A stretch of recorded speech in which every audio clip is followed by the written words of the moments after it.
Well, hi, everybody. Welcome to A Night with Douglas Green. My name is Vinny Kinsella. I am the design and production director at Circuit Breaker Books, which is Doug's publisher. And we're very happy to have you all here tonight. We're very happy to have Doug and talk about sort of the journey to this, in writing this book and actually hear some of the books. I'm very excited because it's basically a night about books and dogs, what is not to love. So as a way of introduction, though, I am going to just tell you a little bit about Doug. He is the author of the widely acclaimed 2015 book, The Teachings of Sherelle. Is it Sherelle? Have I been pronouncing it correctly? Okay, Sherelle, Life Lessons from a Divine Knucklehead, and runs the advice website AskSherelle.com, based on the wisdom in the book, which he was taught by his ridiculous dog. Having directed the film The Hiding Place, he got released from decades in the entertainment business for good behavior, and now works as a psychotherapist in Los Angeles, specializing in children and teenagers. And his debut novel, A Dog of Many Names, follows the adventures of a dog who we initially meet as Rascal. Abandoned and alone, Rascal must learn to fend for herself and embark on a harsh and dangerous journey through the coyote terrain in the mountain wilderness of Southern California. Along the way, she meets new people and new families and is given many names. But will she ever settle down with just one family and one name? A Dog of Many Names is a courageous story of survival, seen through the eyes of a scared and desperate dog who just wants to love, to be loved, and to be given one last name. So that's everybody. I guess virtually welcome, Doug. We'll do there. And I'm just going to kick it right back to you, Doug. And I would like to start, first of all, by talking about your inspiration for this book. Why did you want to write this book? Sure. And first of all, obviously, I have to say thank you, Vinny. Thank you, Circuit Breaker Books, who have been amazing in my life. Just this incredible force for the last 2 years. They're a new publishing company. Originally, my dealing with these people was as a place where they have editors and help you find publishers. And at some point they said, well, we're thinking of publishing some things ourselves. Would you be willing to go with us? And like, yeah, you've been perfect in every way. You've been a dream. Yes, I'm not going to argue this case. So, and they have continued to be. So thank you. Thank you to you, Vinny, and everybody else. I don't know who's Deborah, I know is on the call, and I think I saw Kristen was here. And then, if anything more so, thank you for everybody who's here from around the world, from all parts of my life. It's incredibly beautiful and means more than I can say. So the book. 4.5 years ago, almost, bought a rescue dog.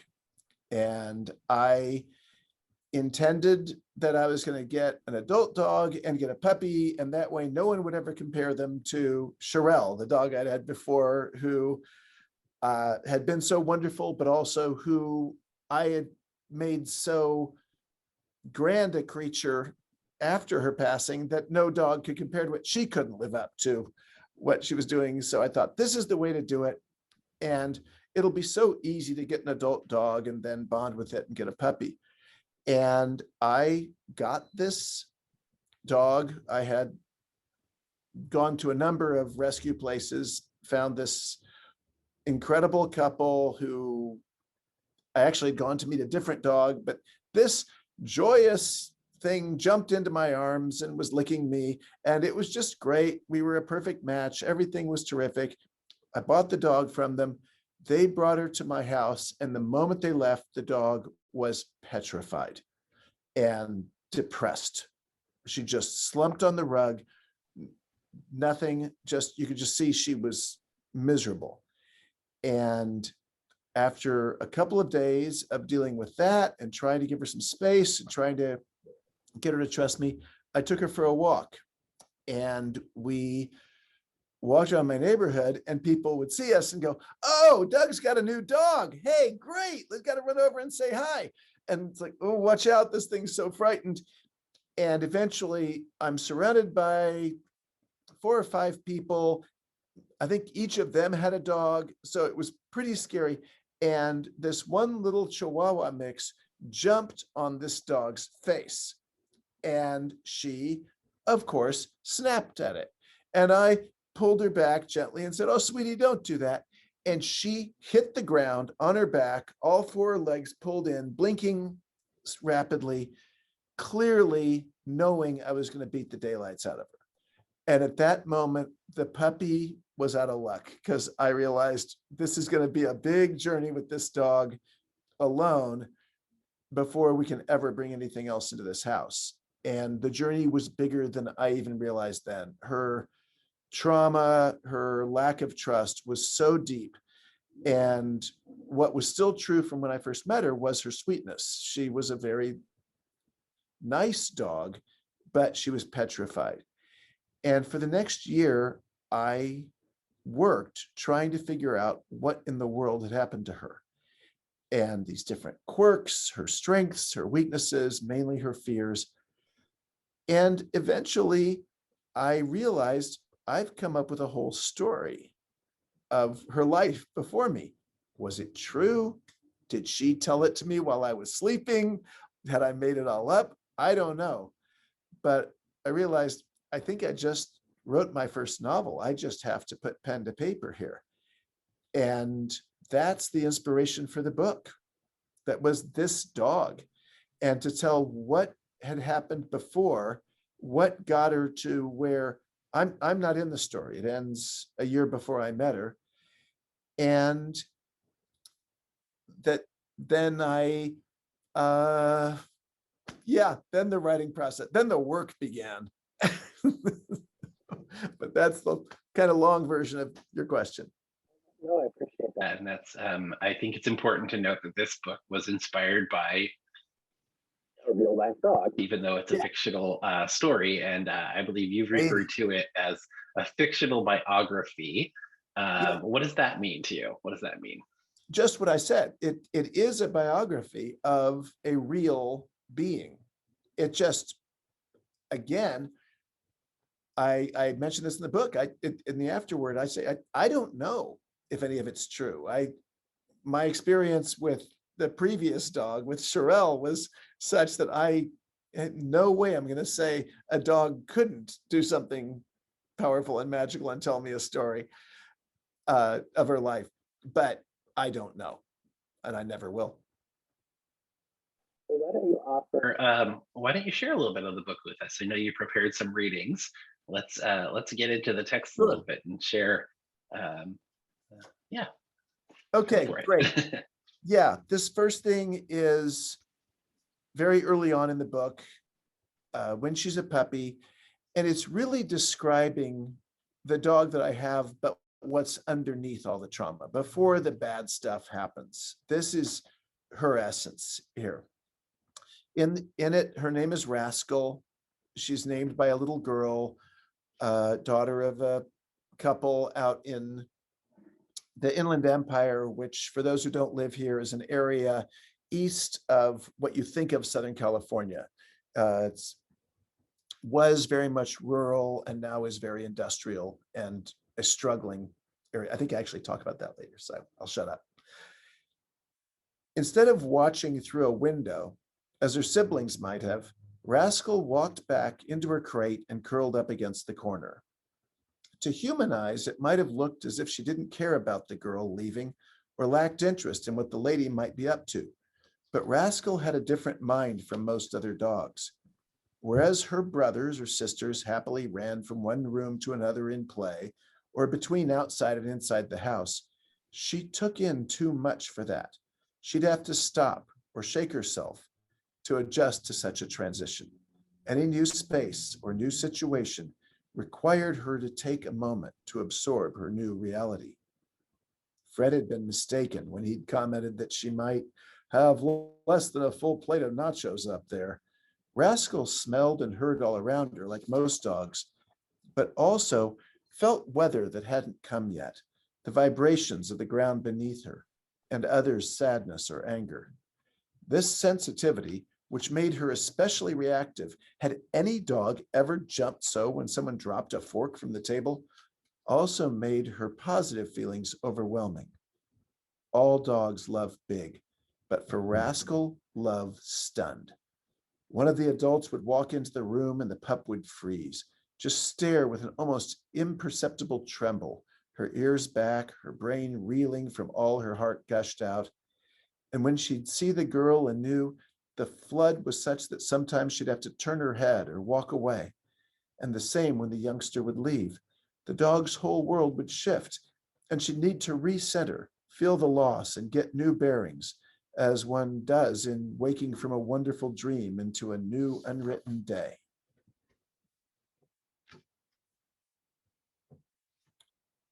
Love that setup. I mean, I remember reading that when I first got into the book and immediately knew who this dog was, and immediately, how could you not love this dog? So, well, I do want to remind everybody that since we are on Zoom, if you have a question for Doug throughout the night, go ahead and pop it into the chat. I'm gonna keep an eye on those and monitor those. We will have a Q&A time toward the end, but now's a good time to start getting those in, especially if anything that we discuss or he shares sparks a question in you. This is a discussion. So but with that said, I would love to hear a bit about your writing practice. I know that we talked about the 2-year journey that you went on with us to get the book published, but I want to know about the journey before that. What does your writing practice look like? How long did it take you to write this book? I know you have experience in other genres of writing as well, but just tell us about the actual, nuts and bolts of your practice with this. Right. Well, pretty much every great successful writer that you see out there will tell you that there's a great discipline that they have, that they set aside 2 hours, 4 hours a day. Maybe they get up at 4 a.m. I remember hearing that Tennessee Williams would get up very, very early in the morning and write while drinking a bottle of bourbon. And once the bottle of bourbon was done, he'd go back to sleep till the afternoon and then begin his day. That's not me. But I wish I had the discipline of the people who do the writing every day. I have a job and a life that is so disorganized and so all over the place, as I think most therapists can tell you. They especially if they work with kids and teens, you end up working crazy hours.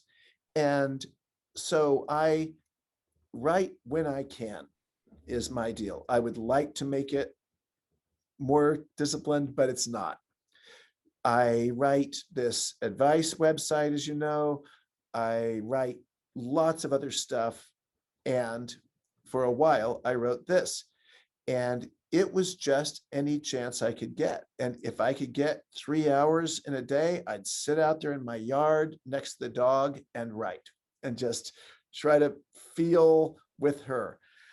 If I didn't, it drove me nuts, but I'd have to do what I could. I will say that especially, I tend to write because I have to. The Teachings of Sherelle was something I absolutely had to do and took years of working because there was no initial structure and no idea how to put this into a book form. This one at least had an absolute plot to it, which made it much quicker. But I think it took a year to write the first draft or something. And it's once that urge is in me, once that passion is in me, the problem is when I'm not writing, it drives me nuts. It just drives me nuts. It's like when you've just met that really awesome person you're so excited about, and it just stinks that 22 hours a day you can't be talking to them or texting them or whatever. So it's like that. And then once the draft is over, I'm a big rewriter. I'm a big believer in the thought that I had a teacher who described it as you vomit the first draft. And I loved that. You just get it all out there and then you rewrite as long as you have to. And as I say, with Teachings of Sherelle, that was something like 5 to 10 years of working. With this one, not as bad. Excellent. So, who were some of the writers and that you look to for inspiration that, as you were writing the book, you know? Yeah, definitely two on this book very strongly. There are lots of dog books I love, but it wasn't dog books in this case. When I first came up with the idea, I knew that I would be somewhat doing an imitation John Steinbeck. I love Steinbeck. I'm a huge fan and have been for years and years. And I definitely feel he is the, I don't know if poet laureate would be the right word, novel laureate of California. And just his understanding of this state and the craziness of the people and all that is, no one touches him. And his style, which connects the ground, the earth to the humans, to the environment, to the history, and to the character, just in this beautiful way. And I begin the book with something I thought I would throw in here that would be a good example of homage to old John. Everything you hear about Southern California is true. Stars, beaches, awful traffic. But about 60 miles east of Los Angeles lies another world. Called the Inland Empire, to convince farmers to move there long ago, it's a dusty land of factories, warehouses, and homes, a land of struggle. For example, take Fred and Myrna Corbett. Fred's grandparents stopped here on their way from Oklahoma during the Depression. Years later, Myrna's father moved nearby for a military job after serving in Korea and met her mother one night as she sang for a touring band. Fred and Myrna met in high school, but they were in their 30s before both suddenly realized they'd always liked each other. Next thing either knew, they were married, then pregnant, then mourning the loss of a son who almost made it to breathing. But this only made the birth a year later of a baby girl, Angela, especially joyous. By this time, the local couch factory had closed, and Fred had started his own furniture repair business, while Myrna kept her job at the chain drugstore counter 3 days a week. And now that Angela had defined them as a family, they bought a dog. Greta was, everyone said, as perfect a German Shepherd as anyone had ever seen. As had been seen. Larger than normal, with defined musculature, noble chin, and a splendid mask, the coloring on her nose and mouth. She was a natural watchdog and companion, and easily the most valuable possession, if you'd use that word, in the Corbett home. But the Corbetts had another role for her too.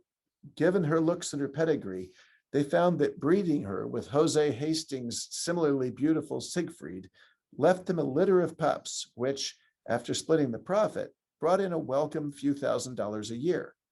Myrna joked that while they lived in an area called an empire, the only real imperial power around was Greta and Siegfried's progeny taking over the whole county. Fred refused to keep Greta in a crate, except when she was nursing pups. But he did keep their 8-foot fence in good repair to ensure no one but Siegfried would ever date their beloved debutante, which eventually led to quite a mystery. When Angela was almost 9, Greta was found to be pregnant again, but when she gave birth, it was clear the puppies weren't Siegfried's. All but one bore a clear resemblance to Walter, a Chow, Doberman, and Moore mix owned by Homer Scott down the street. But how could Walter, who was too stocky to jump over a shoebox, have managed to climb into their yard? Fred searched the yard and found no possible way. But as he finished, he noticed muddy footprints on top of Greta's doghouse, which was just tall enough for her to have climbed onto it and pulled herself over the fence. Pulled herself? With regular visits with Siegfried, she risked her life to escape to Walter? He went into the house where Myrna was showing the newborns to Angela and told his discovery. "We won't let anyone know about them till they're 8 weeks old," Myrna explained. "Then they'll be so unbearably cute, no one will be able to resist them." Angela smiled, remembering when unbearably cute was the term her mother would use to describe her, just before covering her tummy in loud kisses. She counted the babies out, 5, 6, 7, with the 7th just half the size of the others. She asked why, and Fred explained that even inside the womb, puppies compete for food, and the smallest often comes out malnourished. And the runts usually end up fearful because they've been beaten up for longer than they can remember. Oh, Angela whined and reached out to hold the tiny morsel, but Myrna reminded her not to touch them yet. Seeming to grasp the idea, though, Greta leaned over and started licking the tiny one. So that's my Steinbeck bit. I hope you caught that it was Okies coming to California also. That was a little purposeful note. But the other writer who definitely played in here is Jack London. And I thought, in the end, my book is going to be John Steinbeck writing a Jack London novel that isn't racist. um, and with London, I'm describing his beautiful, spiritual, violent dog stories, and Call of the Wild being the masterpiece. But this connection of, again, the earth to the animal, to the, in London's case, memories from long, long before their own life, and the violent cruelty of life and of how one proves themselves. And I'll jump in with that as well, if that's okay. At this point, this is much later in the book, and the dog, who at this point has no name, has been hiding out in some woods and been discovered by a pack of coyotes who are going to kill her. And she runs at a moment when they're involved in a fight amongst themselves, trying to get out, and it looks like she's going to make it, and suddenly she finds that she has run into an open field, the worst possible place to be. No longer was she invisible. No more could she weave away from them. She and her world were suddenly naked. Now there was simply one question. Could she get across it before they got to her? Her body straining for breath, she tried again to speed up, but her mistake was too much. The coyotes spread out so that wherever she turned, there was one on her tail, and they were gaining on her. Closer, closer. One got under her left and lunged onto her. She fell to the ground and rolled over, pushing him off. She spun around and tried to attack him, but he bit down into her back. She screamed in pain and threw herself down on him to loosen his grip. The coyote let go, and she stabbed her teeth at his chest, biting as hard as she could. He pushed his paws onto her, trying to shove her away, but she held on, making him shriek, trying desperately to bite her, but only able to get to the top of her head. She expected the others to jump on her as well, but realized now that they were watching, just as they had their earlier fight. He twisted himself and bit her right foreleg, trying to crush the bone. She yelled and went for his throat. He fell to the ground, aware she could kill him immediately. They went still. She knew if she killed him, the rest would fall onto her in a second. But if she let him go, he would come at her harder than before. A memory flashed in her of two other dogs, of strategy and force. That might work, she thought. She loosened her mouth grip. The coyote waited and then gave a jerk to turn himself around and attack again. But this was just what she had planned. She grabbed him by the top of the neck, pulled all her strength to lift him up off the ground, and ran full speed into the other coyotes, using him as a shield, knocking two back in surprise. They turned and lunged, but missed her. She dropped him, letting them grab him instead by mistake, and wheeled around. As the trapped coyote let out a shriek of terror, she turned and ran. Great. Yes, I can hear the Jack London in there. Yeah. Awesome. Thanks. So I want to know, we talked a little bit about your writing, but I want to talk about just sort of dogs in general. Obviously, dogs have played a big role in your life and as your life as a writer. This is your second book about a dog, in Right. addition to your regular advice, Colin. But I want you to talk a bit about the role that dogs in general have played in your life, because obviously it's a big one. It's a big one. It starts very, very young. My family usually had dogs when I was growing up. And until I was, we got one when I was about to turn 14. Until then, everyone was ill-fated.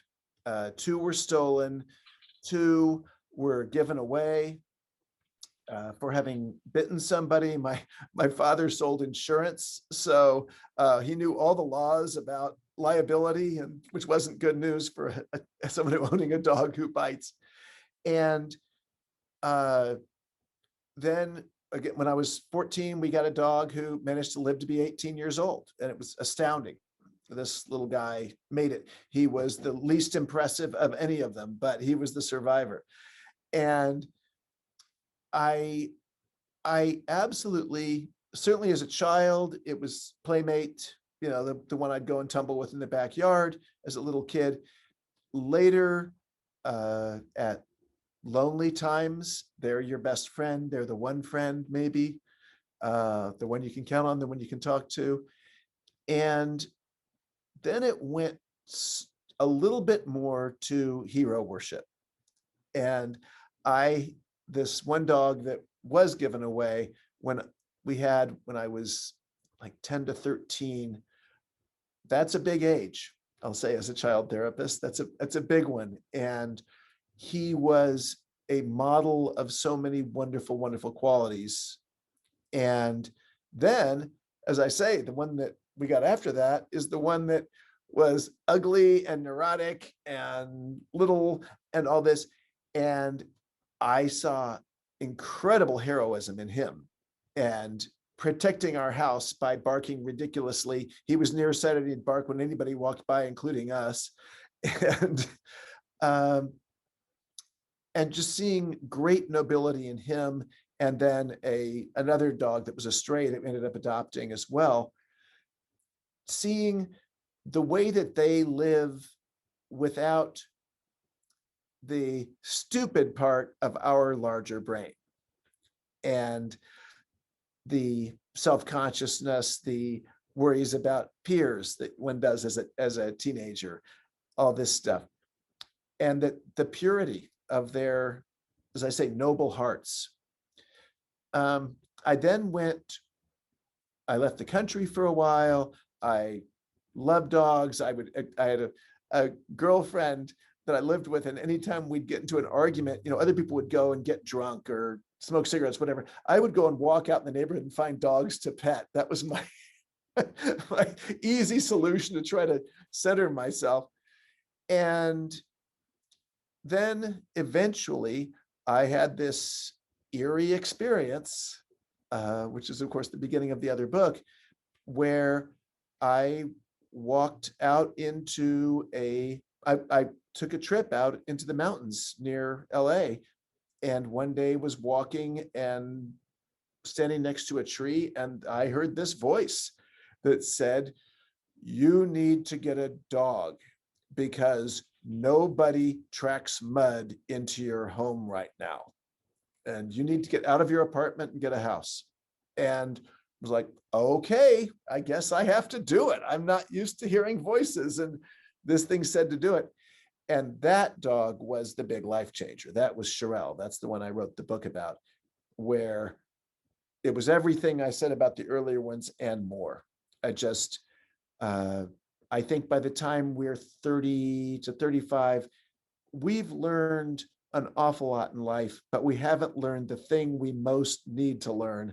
And in my case, Sherelle was the one to do that. And that was fantastic. And when she died, she eventually, she got cancer and died. And I know people who will say, that hurts too much. I don't ever want to get another dog. Or they buy a dog the next day. And I certainly wasn't going to buy a dog the next day, but I certainly intended to get one pretty soon. The problem was Sherelle, that first of all, I had a new career that was beginning and time consuming and difficult. And I was writing this book and creating this website, all this stuff, and I just didn't have time. And so I would have intended it to be a year or so before I got another dog. It ended up being 10, which was crazy. I didn't like that fact. It just was the way things were. And then it became this complete different adventure where my argument has been that I had to give this dog what Sherelle gave me. This poor thing that had been, she needed me as a therapist, where Sherelle had been my greatest therapist. I love that. Not some of the other therapists I've had have been wonderful. The nice bookends for the way those work. Well, obviously, we've talked a little bit about kind of your intentions in writing the book, the inspiration, but nobody publishes a book without having some thought as to what they want people who read the book to get from the book. What are you hoping that when people pick up this book and read it, what are you hoping? What truth are you trying to impart, or what what takeaways do you hope that people get from this book? Well, of course, half of me wants to be that artist's mindset that says, well, I've written the book. What they take away is their own thing. How dare you ask me that, Vinny? But the answer is, yeah, there are certain things. I very much intended this to be a book for teenagers. That 8th grade to sophomore year age. Not that people older can't read it. To go with Steinbeck, Of Mice and Men would be in there. The Hunger Games would be that age group. Lord of the Flies, these books that are very, very good for adults, but they are perfect for that age. So with that, I've one of my arguments is it could go as your first existentialist novel, kids. An introduction to that kind of mindset. But with a more adult mindset, and certainly with my profession, it is a book about trauma, and not just one trauma, not one bad thing happening, but what happens to somebody who has repeated traumas and different traumas. And this dog had been abandoned. That part I did know, that she had been abandoned by a couple of homes, that she had lived in the wild for a while, that she had been beaten, these different things. And how do you come around from that? How do you recover? How do you move on in life? This dog is never going to be someone who lives as joyous a life as Sherelle or other dogs I've known who just haven't experienced those bad things. And so they greet life with pure joy. But she loves hard, and she does love life in a lot of ways. And she's very happy in her current life. And so how do you do that? We've all been through some sort of traumas. I mean, remember I had a teacher once, an acting teacher, who said, what do you mean you don't have a record of bad emotions? You were weaned. That hurt like hell. You felt completely terrible when your mother stopped nursing you. So we've all been through stuff, and most of us have been through a lot more than that. And so how do you get through it? How do you move forward? How do you greet life in a new way, knowing what you know, having been through those car crashes, those firings, those dumpings, those whatever it is for you, those beatings, whatever it might be. It's wonderful. Yeah. And how do you move on? Because she did. And in the book, my answer would be, you do it by getting stronger. You do it by overpowering things. And then maybe you can move on to happiness. But getting stronger is really important. And she does. And we could definitely unpack that statement for another hour. But I charge $220.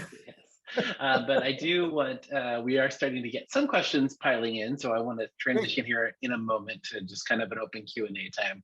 But before that, I do have one question that I know needs to be asked. You talk about yowling in the book. We have a yowling dog. What's the story behind the yowling? Yes, there is a thing. I should have pulled out that mention. but there is a thing that the little girl discovers at some point, the first owner, if you use that word, and that the dog will make some loud whining, yell, hurt sound when playing, and the girl starts imitating it and finds that actually the dog really just wants to yowl with her. And this happened with me. I thought, I'm not hurting you that badly. I know I'm not. So just, I'm trying to be nice to you. Stop whining and crying. And at one point, I made fun of the dog by doing that and by imitating her. And she joined in, and it became just this giant thing where we were like a pack howling at the moon. And I would be very happy to try to imitate this. I can't guarantee it, but she's actually lying here asleep at the moment. Oh, She's actually dreaming. I don't know if you can see. Is she on the camera? yes. Okay. She is right in it right now, actually. Which is just better than I could have even hoped. But hey, Pup, she is just down in it. She is absolutely. Oh no. I've never seen her sleep this hard in my life. She's not waking up. I don't know. Can you see? She's blinking. She's in it. I think it was my reading the coyote story. Ah. Hey, you. So everybody wants to say hi to you. This is Aria. Again, I can't see my image. Are we in the screen? The bottom half of your face is in my head. You can okay, that's fine. I'll pull the screen up or get down lower. Yeah. So this is the sweetest dog in the world. And Aria, would you like to sing for everybody? Or are you going to make me look like a fool? Here we go.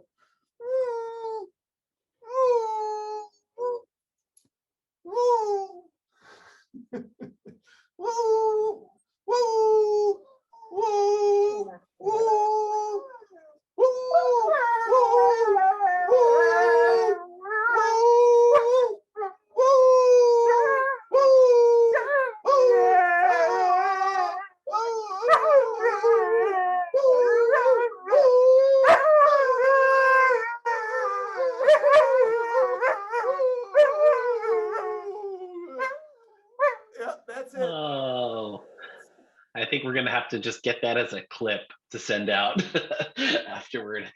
People are gonna love that. That's fantastic. So, and we have dogs in the audience who are now wondering what is going on. Yeah.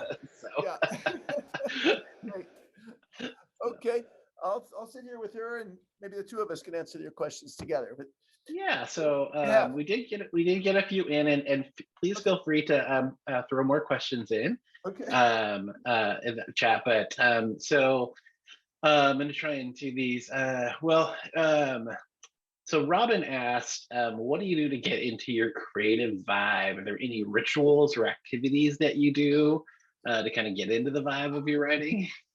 I so wish there were. I don't have a thing. I do meditate, but it doesn't necessarily pull me into that. I like to do other creative stuff. I am not. Oh, she got shy, but I'll turn it up back. I do paint or draw when I can. I play music. I'm a mediocre guitarist and a terrible singer, and I enjoy both enormously. And the one thing I will say that I really love when I write itself is I love to play opera. And obviously I love opera. I named my dog Aria, but I find that it's the perfect thing for my writing because it is very dramatic. It's especially the Italian. It's very, very dramatic. And I don't speak Italian or German or French. And so I can't understand what anybody's saying, which enables me to not be distracted by the words, which I would be listening to American or English or Australian music.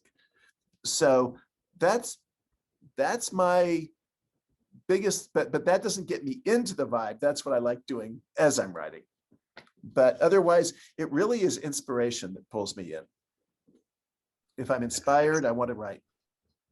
I can relate to that. Yep. And I apologize for Jolene. I want to say that's Celine, yes. Jolene. Yes, Okay. So she said, "Hi, Doug. Archie and good. Firewatch are listening together. They want to know how this biography influenced your work with kids and how your work with kids influenced the book." Wow, that's great. I will say there definitely are children I worked with who inspired parts of the book. The character of Angela that I mentioned, certainly part of writing her was inspired by a kid I worked with who I haven't seen for quite a few years, and I'm thinking I have to track them down and send the family the book and say, your kid affected this. But so there's that literal side, and I have no doubt that my interest in trauma, my interest in how the heck one breaks through, how one survives over something awful. That's a question I ask myself every day in this job. And I think anybody in this profession does.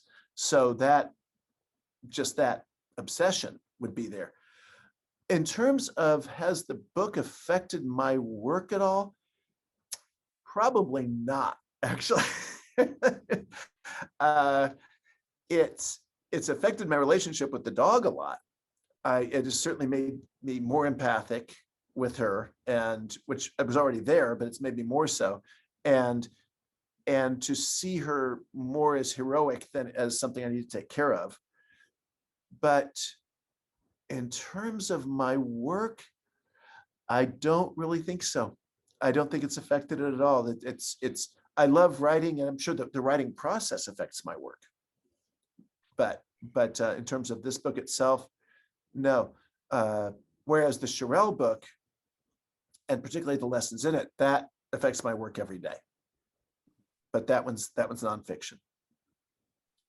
And I will say, I just piggyback on what you just said. I can see this book though as something that you would give to someone who is dealing with trauma as an inspiration. So I can see you using it as a tool in that case. So maybe there is some overlap there. One definitely could. I will say that as a therapist, I would feel egotistical giving it to a client, sort of saying, here, read my book about my dog while you're dealing with your stuff. That doesn't figure in with me, but to give it to somebody else's client, or saying another therapist could give it to their client, that would feel fine. Yeah, that's what I was. I wasn't thinking of the self-promotional, but just in general, yes. So Matthew wants to know about the dream that you had. You said this notion for the book came to you in a dream. How much of it came to you that way, and or was it just a little bit to get you started? Oh, gotcha. No, what I'm saying is it may have come to me in dreams. The story. To my knowledge, I invented the entire thing. I was trying to answer some questions about the way she had been, and I'll say one easy one is I go to a chiropractor. He's the nicest guy in the world. Dogs love going into his office. Everybody loves going in there. She is so petrified, still so petrified of walking into that place. No, other places that would normally scare dogs, a veterinarian's office, a groomer, she finds that chiropractor more frightening. She's terrified to go in there. She's terrified of the staff, who are the nicest people. It's crazy. What is that? Why? I came up with some answers that are in my book, but chiropractor has a beard. Is she scared of beards? I don't know for sure though.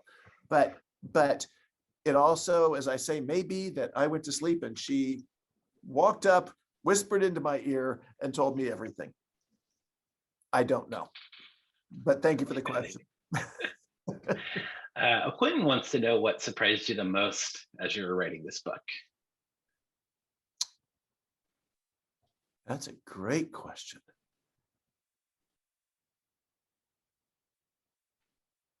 I think it was the degree of heroism I found in her. That if you had met the dog I met, you'd say, there's nothing heroic in this dog. This dog is hiding under chairs. This dog is everything. And eventually for me to say, no, it's the opposite. And I will say this is true with my clients, that you see somebody who's been through awful stuff, and what you see on the surface is their fear, their stuff, and you eventually say, no, you survived it. You survived all that bad stuff, and you're scared for good reasons.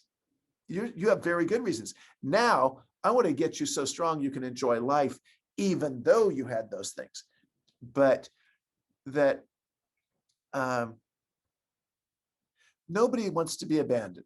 I'll say as an example, it stinks. We don't like it in the subtle ways we have as people, you know, when your boyfriend or your girlfriend leaves you, or when someone you love passes away, but also to be really abandoned, like being a dog living in a house and suddenly you're out in the woods. And to just get through the next week is heroic. You got to figure out everything. And so to realize as I was writing it, going like, wait a minute, I have to slow down here. How did she survive this? What did she do?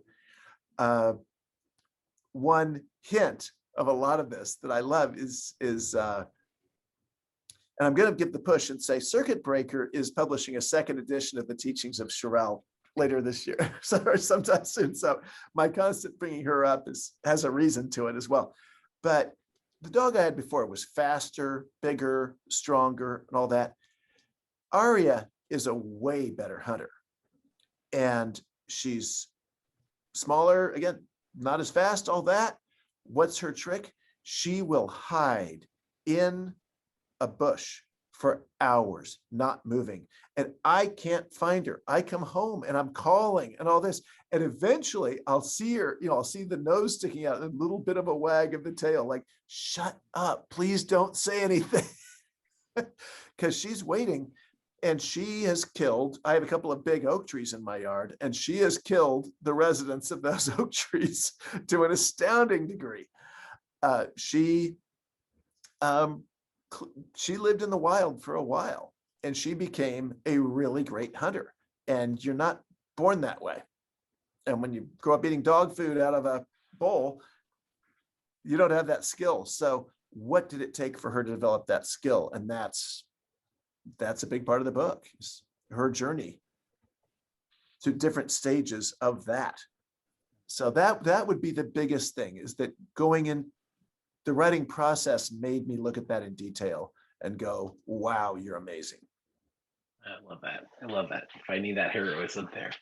Yeah. So we are getting low on time. I did want to know, did you have prepared any other readings you wanted to share with us before we wind down? Okay. I gave you a 3. I just wanted to make sure. I didn't know how many we had lined up. So with that, I am going to kind of wind things down. We don't have time to get to all the questions that are coming in. It's a good problem to have. So I'm going to say, if people want to find you to ask you questions, get in touch with you, how's the best way for them to find you? Wow. If the best way would be on email, I think, and it's cavaleriapress@gmail.com. Sorry, and Cavaleria is CAVALLERIA press@gmail.com, which was my self-publishing press, but it's my writing email. Other than that, I think a lot of you heard about this on Facebook. You can certainly write me there. If we don't know each other already, believe me, you've just become a great friend of mine by being here and watching this. So I'm more than glad to friend you there. And Yeah, there may be a contact through Circuit Breaker. I don't know. Is there, Vinny? I just put your Douglas author Douglas Green website up. You know, you have a contact there, so Okay, you have that great. website. And of course, yeah, if you reach out to anyone at Circuit Breaker, we can put you in touch. And I'm also going to post a link for Circuit Breaker's mailing list now, so that everyone who wants to know of upcoming events, promotions that we have, new releases, fun stuff, you can sign up for our mailing list so that you're in the loop. And just to remind everybody, this video will be made public. It'll be put on YouTube, so you can come back and watch. If you just want to watch that yelling on repeat over and over again, hit rewind. I think we need to make that its own clip. I love it. I mean, who does? You know, let's let the dog get out there and promote the book. That's you know, I'm excited to see how many people are participating, and I know that we put a puppy up there, so of course we wouldn't want to come talk puppies and dogs. There we go. Yeah. With that, do you have any closing words you'd like to share before we call it a night? I have one closing word for you, Vinny, which is please let me get on and look at the chat and do screenshots of them, because I know that won't be in the YouTube video, and I want to have all of this. I don't know if, are you able to save a list of who signed in? Yeah. Because I would love to, great. I would love that too. Beyond that, my biggest thing would be, if you are a writer and you are looking for help with your book, call Vinny, call these guys. They're great. They helped me enormously. They're just wonderful in every capacity, every regard of the business.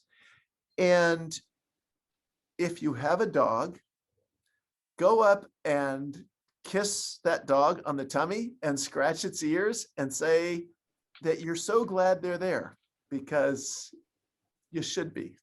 And if you don't have a dog, think about it, because they're really, really great.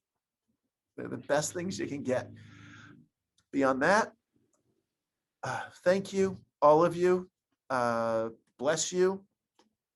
And I hope we get to talk. I hope we get to talk, all of us, soon. And wear a mask. So